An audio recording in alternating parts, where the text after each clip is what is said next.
Hi guys, Jurassic Junkie here, and as you can tell already, I'm going to go with a slight different approach for my start and finish videos. Now, I've picked up a green screen just because I've got to do something fancy at the end of the month for Miss Ishbu, and while I was doing it I thought I'm going to just see if I can make my videos just a tiny bit more professional. I had a crack at it yesterday, and what I did is actually wrote a script. And I read from the script and then realised I just turned out like a complete robot, so I shan't be doing that again. So this is the second time round. My lighting's not absolutely amazing, I need to buy some better lighting, so for now just bear with me, it's a test, let's see how it goes. So on the last video I was saying that I was going to be playing the Saboteur, and Saboteur is now completed and it's an amazing game. So first of all, the Saboteur. You play the game as a character called Desmond, who is an Irish mechanic, and he finds himself in Paris for the 1940 Grand Prix. Now, with it being 1940, it means Paris is currently occupied by the evil German Nazis. So when you come to actually start the game, the first thing you'll actually have to do is do the race and try and come first place. But that will be quickly snatched away by a German general by the name of Durka.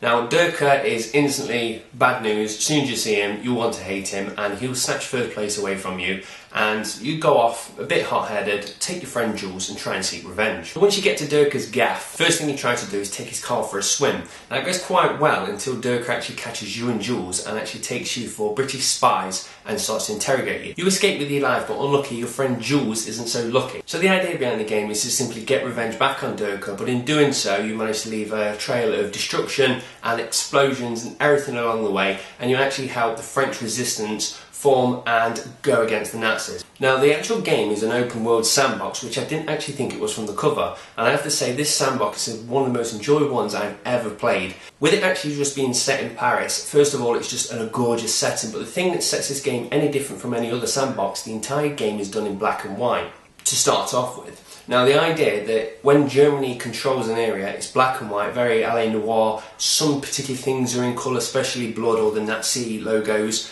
and as you actually help the resistance and take over parts of the territory of Paris, it'll actually come back into colour. So there's something quite nice going around the absolutely gorgeous looking countryside with the sun, driving your car, turn a few corners, the next minute you're into German territory, and it would just suck the life out of the screen and just replace it with dual palette and cloudy skies, and it really does set the mood. Now, the game's split up exactly how you would expect it. You've got your normal missions and you've also got your side quests, which is just your friend missions. But at the same time, there's about 1,000 interactive things around the items, such as AA guns to blow up, snipers' nests, checkpoints, and all these things you can actually go around and blow up, and in doing so you actually earn contraband.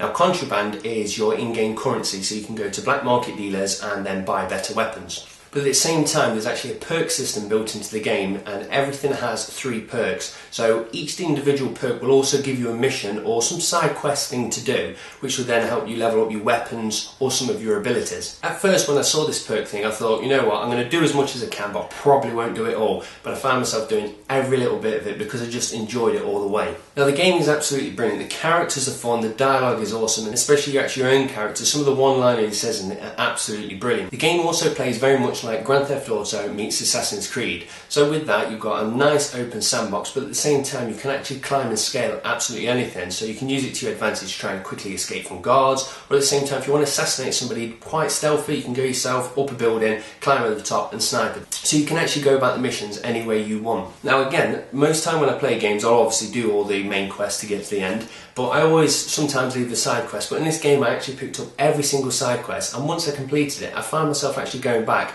and doing some of the 1,000 interactive things I was talking about, because the game is just a joy to play and it just pulls you in and you want to keep playing even when you're finished. Now, the only tiny bad thing I can actually say about the game is at some points it is quite difficult to actually get some of the missions completed, and you'll do them over and over again, which is no problem, it's fun, but it does feel quite difficult up until the end.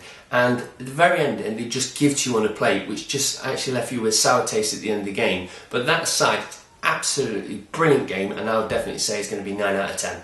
So this game is one of them cheap ones that most people pick up, look at and go, that looks interesting, put back down. You can pick it up for about £4, and I would say if you ever see it, definitely nab it because it's an absolutely awesome game. Now, with that one in the bag, that just leaves me with the next one, which is going to be Catherine. Now, I'll actually hold my hands up there and admit that Catherine is actually already completed, but I'll save that for the next video. So thank you for watching, guys. Cheers. Bye.